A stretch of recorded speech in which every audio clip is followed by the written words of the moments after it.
Hello, I'm Jashikins, and welcome to another episode of Jash Reads. Tonight we are continuing with Animorphs number 6, The Capture by K.A. Applegate. Don't know why I sound like really fucking professional. Oh, gods.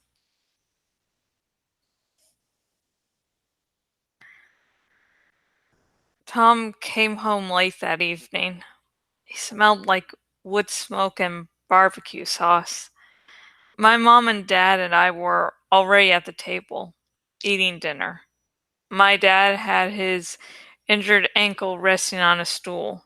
We were having broiled chicken and potatoes and veggies.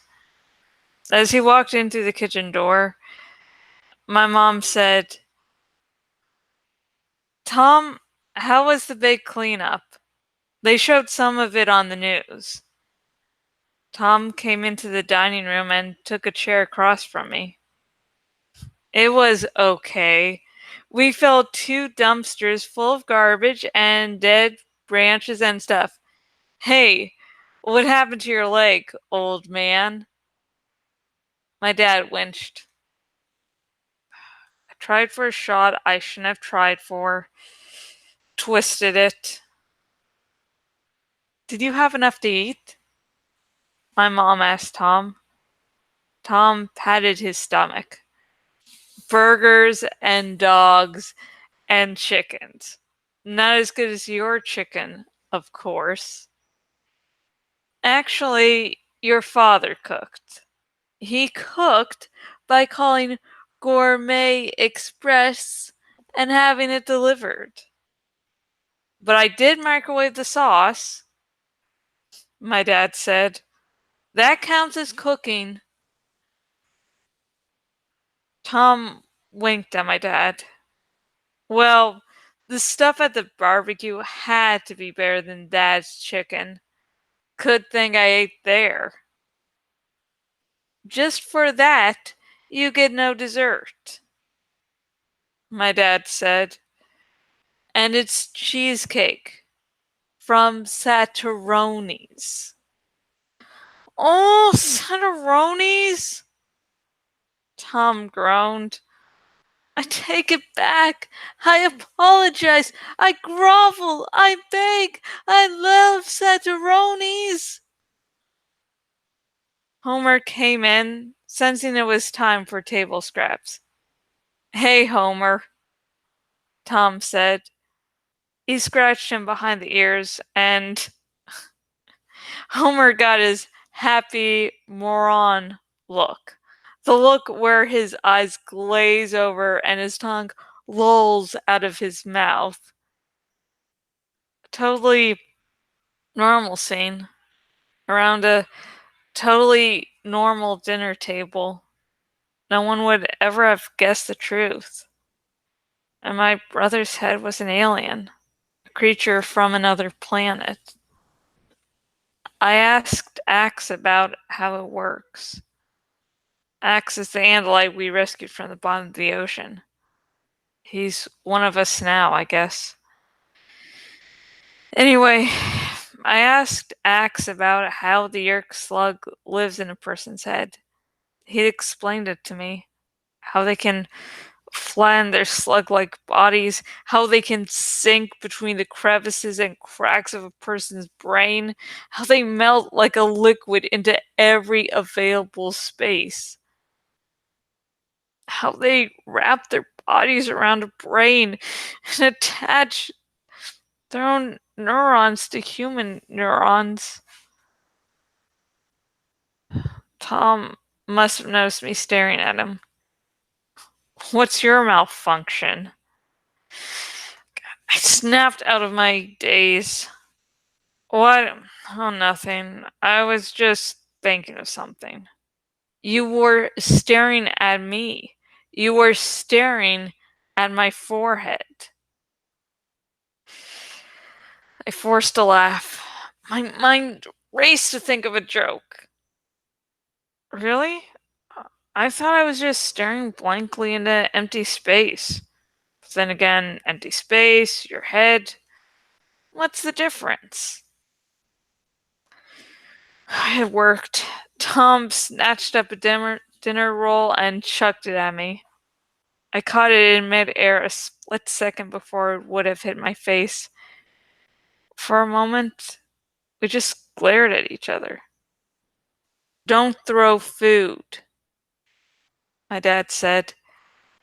It's undignified. It's okay, I said. Tom's not fast enough to hit me anymore. He slowed down, lost his touch. Tom raised an eyebrow.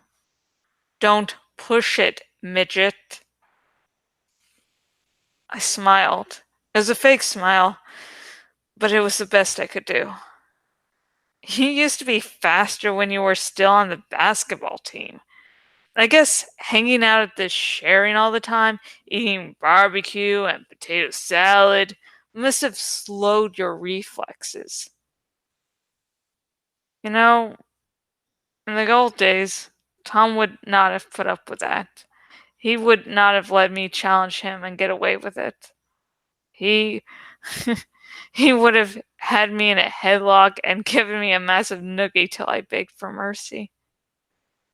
But now he just gave me a cold, uncertain smile. Maybe it was because he had changed. Maybe it was because I had changed. The silence stretched between us for a few minutes, and my parents, feeling uncomfortable, made small talk. I have homework to do, I said at last. May I be excused? Come back down for cheesecake later, my mom said.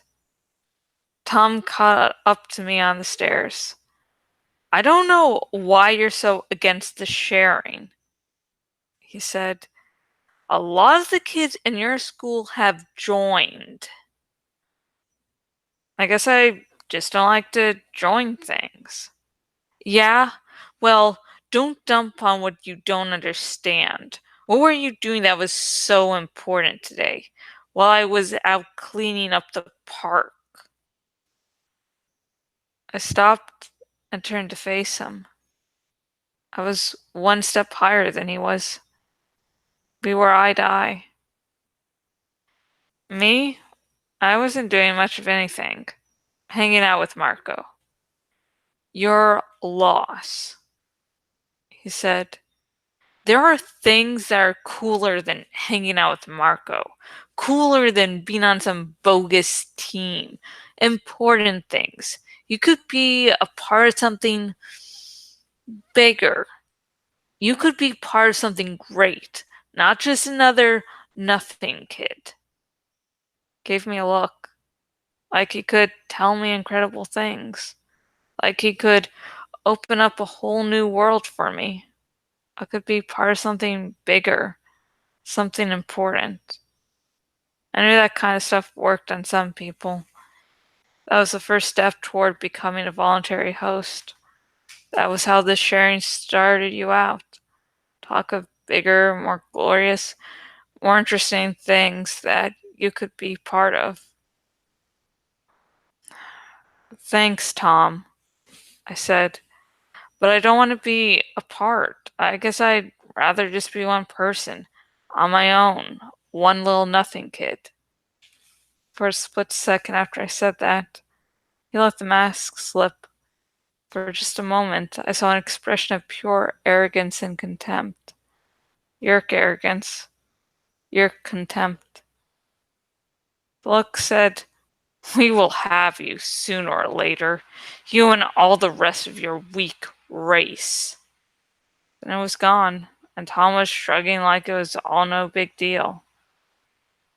I went to my room. I did some homework. Later, I went back downstairs and ate cheesecake along with my folks and my brother. One big, happy family watching TV and pigging out. That night I had the dream that had begun to appear almost every night. And that's the end of that nice, happy chapter. So, what's the dream? What's the big secret there? We'll actually find out next chapter about the majority of the dream. But anyways, yeah, this chapter, yeah, I started just as I was actually reading for the dramatic reading right now. I was thinking about what Tom was like before he became a controller. I mean, we never get to see the real Tom. At least we don't get to interact with the real Tom. We just know that Jake really admires his older brother, and Tom really does care for Jake, which we could sort of tell by in the first book when Tom desperately tries to warn Jake. But we never really experienced the real Tom. So this chapter we can glean a little bit about the Jake's Jake's relationship with the actual Tom. That they did mess around, they did roughhouse. They were, by the fact that no one really notices Tom being more aggressive. So I guess it's safe to say Tom was a little bit of an aggressive person. But at the same time, and he would, roughhouse with his brother, but at the same time, they really had a caring relationship with each other. While me and my husband don't physically fight, we do. we we have some verbal exchanges that are just for fun. And I have Asperger's syndrome, so I sometimes have trouble knowing the intent of a particular sentence. So, like, one time, I'm just so used to us, like, just being jackasses to each other that Rip Fresner asked me, and it's totally serious, and asking about if anything is wrong. And I'm so used to sometimes this phrase being used in one of our jokes that I reply like it's a joke. And afterwards, we're just like, we're both sort of shocked because he thought I was being cruel to him, and I thought I was just replying to a joke. And I was like, oh, we're both like, fuck. I was just embarrassed there. So I know sometimes it can seem cruel to outside people, but let me try to form words.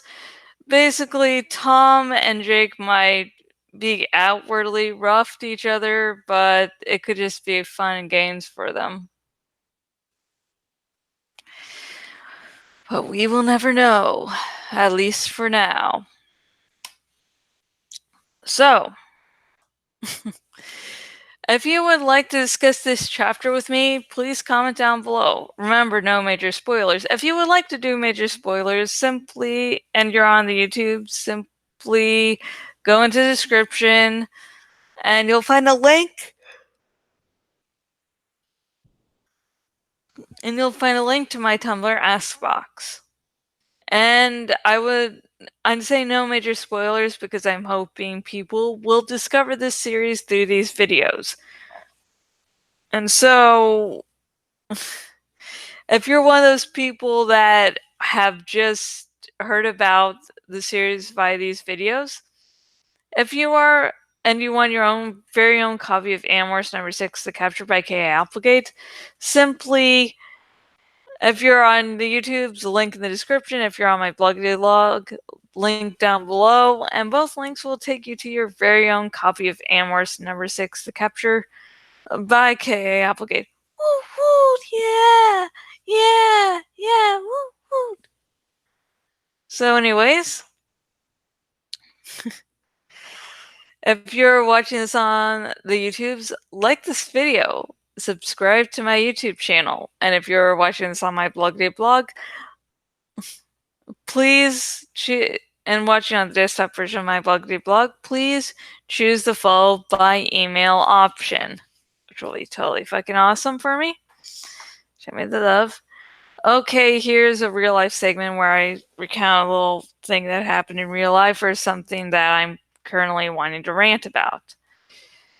Okay, real life. Today, when I thought I had a urologist appointment, so I woke up got out of bed like an hour before I had to be there. And I basically was rush. And I call an Uber and then I go to where I think my appointment is. It turns out not to be a urologist office, and I have my husband look through my referrals to see if I did have any urologist referral, and that was a nope. And so I called my primary care physician. It was also a nope, you don't have a urologist appointment, and yeah. And so I ended up taking the same Uber back home. And I'm just like, I feel just, I could have had a nice breakfast and slow morning, but instead I got rushed because of a urologist appointment I didn't actually have. That was really, really, really fucking embarrassing to me. I'm just assuming that that was a leftover thing on my calendar for an old urologist appointment I was going to have before I moved. Because that's the only thing I can figure out. It's like I forgot to erase that. So, yeah. And we're getting sort of late in the night, so I'm not going to do any hopeful wishes because I don't believe anyone submitted anything. And it's 3:21. I'm going to take like a 10-minute break between videos. So, yeah. And so, yeah. Next video will be more of Animorphs number 6, The Capture by K. Applegate, and that will air very shortly. And so I will see all of you very soon.